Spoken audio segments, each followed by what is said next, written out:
हाय दोस्तों, जो आप बोर्ड पर इस तरीके से जो क्वेश्चन देख रहे हैं कि a plus B a minus B सब का मान ज्ञात करना है, तो ये जो क्वेश्चन जो है ये आपका क्लास 12 का एनसीईआरटी मैथ चैप्टर 3 का प्रश्नावली 3.2 है, जिसमें आपका क्वेश्चन नंबर 1 में जो है आपको a प्लस बी का मान ज्ञात करना होता है, a माइनस बी का, 3a माइनस सी का, a इंटू बी का, b इंटू ए का। 5 क्वेश्चन नंबर 1 और 5 क्वेश्चन है, इसमें सभी का मान ज्ञात करना होता है। तो आज के इस वीडियो में आप सभी को यही बताने वाली हूँ कि a प्लस बी का मान कैसे निकालते हैं, a माइनस बी का मान कैसे निकालते हैं। तो वीडियो स्टार्ट होने से पहले आप मेरे एक छोटा सा काम जरूर कर लीजिएगा। अगर मेरे वीडियो अच्छे लगते हैं तो मेरे वीडियो को लाइक शेयर सब्सक्राइब जरूर कीजिएगा और मैं वीडियो को स्टार्ट कर। क्वेश्चन नंबर 1 है कि मान लीजिए कि ये बराबर दे दिया एक सेट और सेट करने में अव्यय है। क्या अव्यय है? 2 4 3 2 है। फिर बी बराबर एक सेट है, सेट करने में अव्यय क्या है? 1 3 माइनस 2 और 5 है। फिर सी का एक सेट है, इसके अंदर में अव्यय क्या है? -2 5 3 4 है। तो ए बी सी का दे दिया है। अब कहता है कि निम्नलिखित का ज्ञात कीजिए, यानी कि निम्नलिखित जो अब इसमें एक में जो 5 क्वेश्चन है इस सभी का मान ज्ञात करना है। पहला क्वेश्चन है, देखिए ए प्लस बी निकालना है।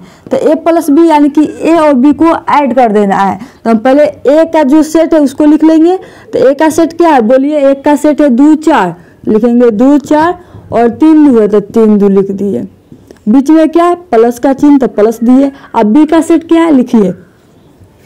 बी का बोलिए था 1 है, 1 3 माइनस 2 और 5 है तो 5 लिख दिए। तो हम यहाँ पर ए का सेट लिख लिए, प्लस है तो प्लस दे दिए, बी का सेट लिख लिए। इस तरीके से लिखने के बाद क्या है? प्लस में तो क्या होता है? ऐड करना होता है। तो ऐड कैसे करेंगे यार देखिए आप, यानी कि ए के सेट में देखिए,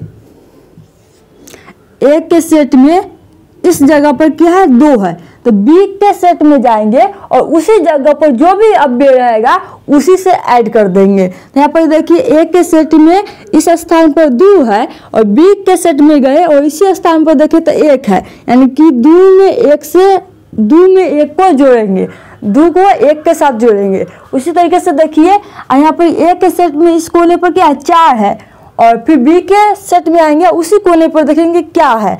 तो यहाँ पर देखिए 3 है तो 4 में हम 3 से जोड़ देंगे। 4 को किससे ऐड करेंगे? 3 से। इस तरीके से अब देखिए यहाँ पर 3 है, इसमें 2 से हो जाएगा, 2 है इसको 5 से, यानी कि जो स्थान पर है तो दूसरे सेट के उसी स्थान वाले जो भी संख्या रहेगा उसी से ऐड कर देंगे। तो यहाँ पर आप बोलिए क्या हो जाएगा जे? इस तरीके से एक सेट बना लेंगे। आप बोलिए तो 2 में 1 जोड़ देंगे तो क्या हो गया? 3 हो गया। अब 4 में 3 जोड़ेंगे तो 7 हो गया। 3 है और प्लस, अब देखिए यहाँ पर -2 है तो कैसे कर देंगे? 3 हुआ प्लस -2 को ऐड करना है तो लिखेंगे 3 और प्लस माइनस में गुना होता है तो क्या होता है? माइनस हो जाता है। तो -2 क्या गया? 1 आ गया। तो यहाँ पर 1 लिखेंगे।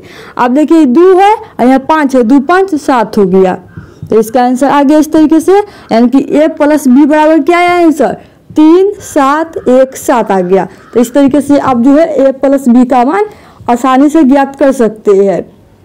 तो एक का क्वेश्चन नंबर 1 बन गया। अब क्वेश्चन नंबर 2 को बनाते हैं, यानी कि आप क्वेश्चन नंबर 2 को हल करेंगे। आप कहता है a माइनस बी, यहाँ पर ही जोड़े थे, अब यहाँ पर क्या करेंगे? घटाएंगे, यानी कि 2 और 1 को जोड़े थे तो 3 आ गया। अब 2 और 1 को घटा देंगे तो फिर इसमें भी हम 1 का सेट लिखेंगे। तो 1 का सेट क्या है बोलिए? 2 4 है और 3 2 हो गया। अब क्या है? माइनस है तो माइनस लिखेंगे। बी का सेट क्या है? 1 3 है, -2 और 5 है। इस तरीके से लिख लिए। अब बोलिए, अब यहाँ पर देखिए इस स्थान पर 2 है, यहाँ पर 1 है, यानी कि 2 में 1 क्या करेंगे? बीच में जो चिन्ह रहेगा वही करेंगे। यहाँ पर माइनस का चिन्ह तो घटेगा। अब 2 में से घटाएंगे तो क्या आएगा? 1 आ जाएगा। अब 4 में से 3 जाएगा तो कितना बचेगा? 1 ही बचेगा। अब 3 है, यहाँ पर देखिए यहाँ क्या 3 है और माइनस, देखिए फिर यहाँ पर देखिए ध्यान से देखिए 3 है माइनस और -2 है, इसको हमको घटाना है तो क्या कर देंगे? 3 और माइनस गुना होता है तो प्लस हो गया 2 तो जुट जाएगा। 3 2 कितना हो गया? 5 हो जाएगा। तो 5 लिख दीजिए। यहाँ पर क्या 2 है और 5 है, यानी कि 2 और 5 को घटाना है। तो 2 और 5 को घटाइएगा तो क्या गया? 3 आ जाएगा, क्योंकि ये बड़ है तो इसके बाद आगे वाला चिन्ह को लिखते तो -3 आ गया। तो इसका आंसर क्या आ गया बोलिए? a माइनस बी का मान कितना निकला? 1 1 5 माइनस 3 निकला, ये आपका आंसर हो गया इस तरीके से। तब इसी तरीके से a प्लस b का मान ज्ञात कर सकते हैं, a माइनस b का भी मान ज्ञात कर सकते हैं। जो जो स्थान पर रहेगा उसी स्थान से उसको जोड़ेंगे, उसी स्थान से घटाएंगे। यहाँ पर देखिए एक के इस स्थान पर क्या था, एक के सेट के इस स्थान पर क्या था 2, तो b के सेट में गए इसी स्थान पर देखे तो यहाँ पर 1 था, तो इसमें 2 में 1 से घटा लिए, 4 में 3 से घटा लिए, 3 में -2 से घटाया, 2 को 5 से घटा लिए तो -3 आ गया। तो इस तरीके से आप a प्लस बी का मान ज्ञात कर सकते हैं, a माइनस बी का मान ज्ञात सकते हैं। तो 2 क्वेश्चन बन गया एक का। आप तीसरा देखिए, यहाँ पर कहता है कि 3 इंटू माइनस सी है, यानी कि जो 3 जो है a के गुना में, यानी कि a के सेट में हम पहले 3 से गुना करेंगे और तब जाकर c को घटाएंगे।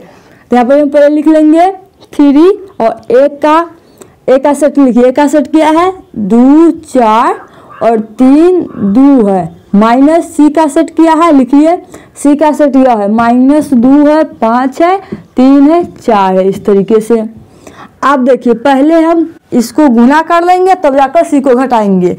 जो ए के गुना में 3 था, यानी कि 3 जो गुना में है ए का, यानी कि ए के सेट में 3 से गुना होगा, यानी कि ए के सेट में जितने भी अव्यय है उस सब में हम 3 से गुना करेंगे। क्या करेंगे, गुना करेंगे। तो गुना कीजिए, पहले 3 में 2 से गुना किया तो 6 और 3 में 4 से गुना किया तो 12, ऊपर में हो गया, फिर नीचे में 3 से गुना कर देंगे, 3 3 9 हो गया और 3 4 6 हो गया, 3 गुना 6 हो गया। यानी कि ए के गुना में 3 रहेगा तो जितना ए के सेट के अंदर में जितना भी अव्यय रहेगा उस सब अव्यय से जो है 3 से गुना होगा। यानी कि ए के गुना में जो भी संख्या रहेगा उस संख्या से जो है सेट के अंदर वाले जितने भी अव्यय होगा सबसे गुना होगा। मेरी बात को आप समझ गए होंगे कि जैसे कि यहाँ पे देखिए कि 3 इंटू ए है, यानी कि हम 3 लिख दिए और ए के सेट लिख दिए और ए के सेट में जितने भी अव्यय था उस सब अव्यय में हम 3 से गुना किए। देखिए 3 में 2 से गुना किया तो 6 आ गया, 3 में 4 से गुना किया तो 12 आ गया, 3 में 3 से गुना किया 9 आ गया, 3 में 2 से गुना किया 6 आ गया। आप कर देंगे माइनस, जो चिन्ह रहेगा वो लिख दिए माइनस, आप सी का सेट लिख दिए, उसे उतार लीजिए सेम, 5 से हो गया, 3 हो गया, 4 हो गया। अब जिस तरीके से a माइनस बी का घटाए तो उसी तरीके से अब हम a माइनस सी को भी घटाएंगे। देखिए घटाएंगे तो क्या जाएगा, यहाँ पर देखिए यहाँ 6 है और -2 है, तो पहले तो माइनस माइनस में गुणा कर देंगे तो प्लस हो जाएगा, यानी कि 6 + 2 हो जाएगा, 6 + 2 कितना हो गया 8 हो गया। अब 12 - 5 कर देंगे, यहाँ बीच में चिन्ह क्या है माइनस का, तो 12 - 5 कितना आ जाएगा, 12 - 5 कितना आ जाएगा 7 आ गया। अब देखिए 9 - 3 है, एक में से को घटाएंगे और 6 में से 4 को घटा दिए, 6 में से हम -2 को घटाए थे और 12 में से -5 को घटाए थे, ये हमेशा याद रखिएगा। तो 9 में से 3 घटाएंगे तो कितना बचेगा 6 बच जाएगा और 6 में से 4 घटेगा तो 2 बच गया। यानी कि 3 इंटू a माइनस सी का मान कितना आया 8, 7, 6, 2 आया। ये आपका क्या हो गया आंसर हो गया क्वेश्चन नंबर 3 का। तो 3 भी बन गया। अब तो मुझे उम्मीद है कि आप जो है ये question number a plus B का मान ज्ञात करने को, a माइनस बी का मान ज्ञात करने का और 3 इंटू a माइनस सी का मान ज्ञात करने को आसानी तरीके से सीख गए होंगे। और पूरा उम्मीद है कि आपको समझ में भी आया होगा कि मैं बताई हूँ जो आपको पूरी तरह से समझ में आया होगा। और ये जो क्वेश्चन नंबर 4 और 5 है ये मैं आपको नेक्स्ट वीडियो में बताने वाली हूँ, क्योंकि इसका कॉन्सेप्ट जो है a इंटू बी का जो कॉन्सेप्ट है वो अलग होता है, तो मैं उसके लिए अलग वीडियो लाऊंगी और उसमें मैं आपको क्वेश्चन नंबर 4 और 5 को बताने वाली हूँ। तो इस वीडियो को मैं यहीं तक समाप्त करती हूँ। यदि मेरा वीडियो अच्छा लगे हो तो मेरे वीडियो को लाइक शेयर जरूर कीजिएगा।